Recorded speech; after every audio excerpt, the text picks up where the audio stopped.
As pessoas às vezes têm dificuldade de falar esse nome. Eu queria que você falasse aí, você consegue falar direitinho? Deuteronômio, fala aí. Deuteronômio, tá bom? Antes de sair de casa, chamei Caleb e falei assim: Caleb, papai vai pregar lá sobre Deuteronômio. Fala comigo, Deuteronômio. Aí ele ficou parado e falou assim: é isso aí. É um trava-língua danado, né? Que dificuldade que eu impus ao menino, né? Deuteronômio. Mas vamos lá. Esse livro, ele significa, o nome dele significa segunda lei ou repetição da lei. O fato de este livro ser chamado de segunda lei não quer dizer que uma nova lei tenha sido dada. E o fato de chamar de repetição da lei não significa também que seja uma repetição literal da lei que a gente já leu lá em Levítico e da lei que a gente encontrou lá em Êxodo também. A repetição que Moisés faz aqui da lei em Deuteronômio é diferente. Ele faz uma explicação da lei, uma aplicação, uma exposição. Ele apresenta de um jeito diferente uma verdade que já tinha sido apresentada, mas ele como que contextualizasse aquela pregação para um novo tempo, para uma nova geração. Então aqui a gente vê um Moisés repetindo a lei. Para ele não era pesado fazer isso, e para o povo era segurança que a repetição fosse feita. Chama muito a minha atenção o contexto que levou Moisés a escrever esse texto. A partir do momento que Moisés soube que ele não entraria na terra prometida, ele pegou a sua pena, pegou um pergaminho e começou a escrever Deuteronômio, faltando um mês para morrer. Ele escreveu porque ele tinha um amor tremendo pelo povo e porque ele tinha um respeito muito grande por Deus. Quantos de nós, ao sermos punidos por Deus por uma ou outra razão, seríamos capazes de abrir mão da gente mesmo em prol do povo? Seríamos capazes de continuar amando a Deus, mesmo que Ele nos dissesse um não, quando a gente não esperava esse não dele? Esse livro é dividido em 3 partes, que são 3 diferentes discursos de Moisés. O primeiro discurso dele, são os primeiros 4 capítulos. Moisés apresenta o que é que Deus fez pelo seu povo, porque a gente precisa informar as gerações de hoje o que Deus fez no passado. Os capítulos de 5 a 26 compõem o segundo bloco, desse livro, em que Deus mostra aqui o que é que Ele espera do seu povo. E aqui nesse recheio, então, nesse meio do livro de Deuteronômio, que nós encontramos a repetição das leis, inclusive os 10 mandamentos. Finalmente, o último trecho de Deuteronômio apresenta para nós, dos capítulos de 27 a 34, o que Deus fará pelo seu povo. E aqui existe uma série de promessas de Deus a todos aqueles que se tornarem obedientes a Ele. E como que isso aqui é importante? E aí a gente entra nesse trecho aí no famosíssimo capítulo 28 de Deuteronômio, que é aquele capítulo onde muitas bênçãos são prometidas. Mas aí tem um texto muito maior, quase 3 vezes maior, para dizer: maldito você será se você não obedecer essa lei. Quero apresentar aqui para os irmãos assim algumas importâncias e aplicações diretas que o livro de Deuteronômio como um todo tem para nós, como cristãos. Em primeiro lugar, sabe qual é uma grande coisa? É que Deuteronômio é o livro do Pentateuco mais citado no Novo Testamento. De todos os 39 livros do Antigo Testamento, o que Jesus mais citou foi Deuteronômio. E quando Jesus foi perguntado sobre qual seria o maior mandamento, Jesus disse: ame a Deus acima de todas as coisas. Esse mandamento foi tirado de Deuteronômio. Deuteronômio capítulo 6, versículo 5. Você se lembra que uma vez, logo no começo do ministério, Jesus foi levado pelo Espírito Santo ao deserto para ser tentado pelo diabo. E aí o diabo primeiro disse: olha, transforma essas pedras em pães. E aí Jesus respondeu: está escrito, nem só de pão viverá o homem, mas de toda a palavra que sai da boca de Deus. Aí depois o diabo levou Jesus lá para o alto do templo e falou: pula daqui, porque os anjos vão te segurar. E Jesus respondeu: está escrito, não tentarás o Senhor teu Deus. Daqui a pouco o diabo mostrou a Jesus todos os reinos do mundo e falou: tudo isso te darei se prostrado me adorares. E Jesus respondeu: está escrito, ao Senhor teu Deus adorarás e só a Ele prestarás culto. Jesus falou 3 vezes está escrito. Esses 3 está escrito de Jesus são tirados da onde? Deuteronômio. Deuteronômio 8:3, Deuteronômio 6:16 e Deuteronômio 6:13. Se Deus não tivesse dito não para Moisés, Ele não teria escrito Deuteronômio. Aí Deus disse um não.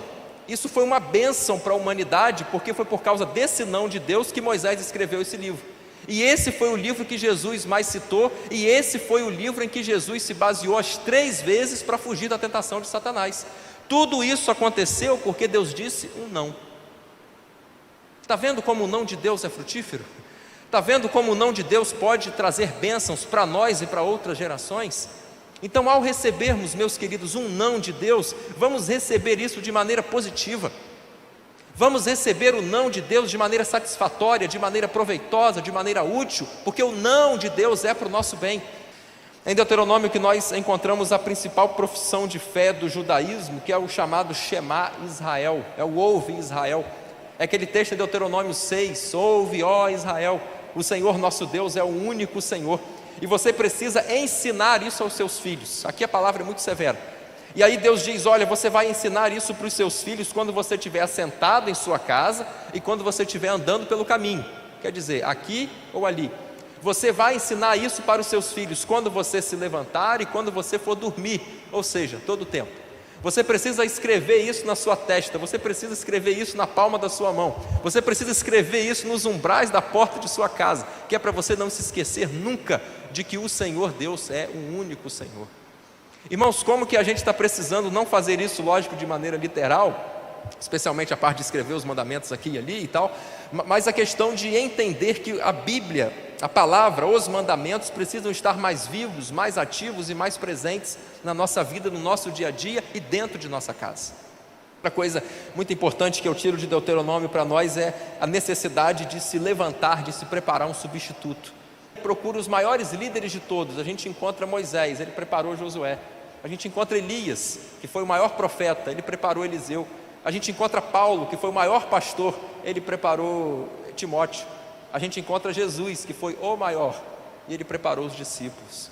Preparar substitutos, colocar pessoas, treinar pessoas para ficarem na nossa ausência.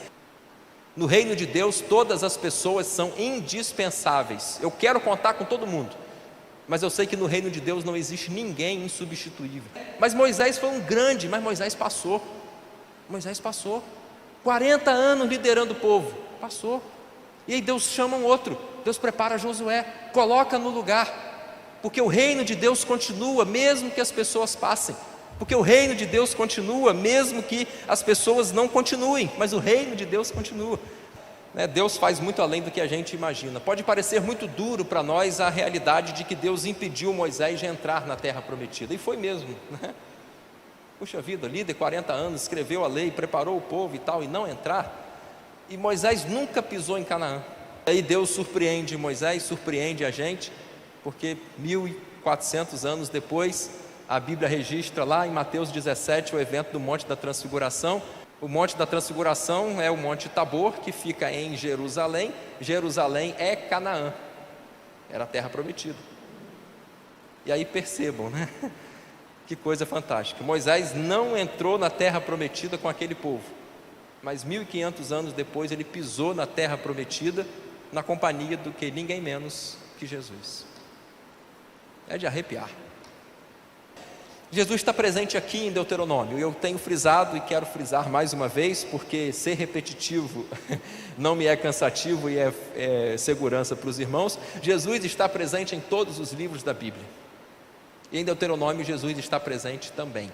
Ele está presente aqui na figura ou numa profecia que o próprio Moisés fez, um texto muito conhecido de Deuteronômio 18:15, em que Moisés fala: um dia se levantará um profeta que é semelhante a mim, e vocês precisam ouvir o que ele tem para dizer. E Jesus, ele é muito parecido com Moisés, ou Moisés era um tipo de Cristo em muitos aspectos. Ambos vieram para ser libertadores.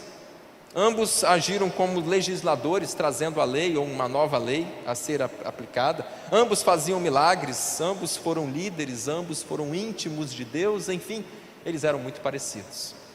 E um outro tipo de Cristo que eu achei aqui em Deuteronômio foi as cidades de refúgio, um abrigo que o Deus providenciou para aqueles indivíduos que matassem outros sem querer. Aí existia o vingador de sangue. O vingador de sangue era o parente mais próximo do falecido, que tinha o respaldo da lei de matar o assassino.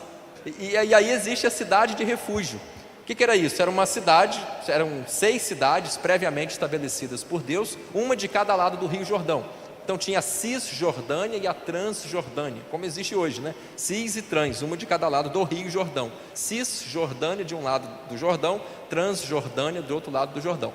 Aí na Cisjordânia tinham 3 cidades, uma no norte, uma no centro e uma no sul. Na Transjordânia, outras 3 cidades, uma no norte, uma no centro e uma no sul. Quer dizer, próxima de quem quisesse, próxima de quem precisasse, dos 2 lados do rio, no norte, no centro e no sul.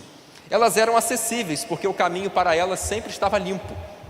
Então, de vez em quando, os sacerdotes trilhavam aquele caminho para ver se a árvore não tinha caído, para ver se não tinha uma mata muito grande ali para abrigar bandidos, se não tinha uma pedra rolada e interditado o caminho e tal. Então, eles estavam limpando o caminho para deixar ele livre, acessível. E era uma cidade segura, pois quando o assassino, mesmo que sem querer, se abrigasse nessa cidade, ele não morreria. A vingança da morte não lhe pegaria. Se ele saísse dessa cidade, ele era morto. Se ele ficasse na cidade, ele estava vivo. É perfeito para Jesus, a cidade de refúgio. Eu cometi um pecado e eu preciso morrer por causa desse pecado. A vingança do pecado é a morte. Mas aí eu corro para Jesus, que é a minha cidade de refúgio. Eu corro para Ele porque Ele está próximo de mim, como existe cidade de refúgio próximo. Eu corro para Jesus porque Ele é acessível. O caminho para Ele está limpo e liberado. E eu corro para Jesus porque nele eu estou seguro. Enquanto nele estiver, a morte não pode me atingir. Se eu sair dele, eu morro. Se eu permanecer nele, eu estou vivo. É perfeito. É simplesmente perfeito. Jesus é a nossa cidade de refúgio. Então essas são algumas considerações para a gente entender um contexto maior de Deuteronômio. Eu espero que você tenha se encantado, assim, se maravilhado com esse livro e fique já louco para lê-lo, porque ele é um livro muito diferente, é um livro muito especial.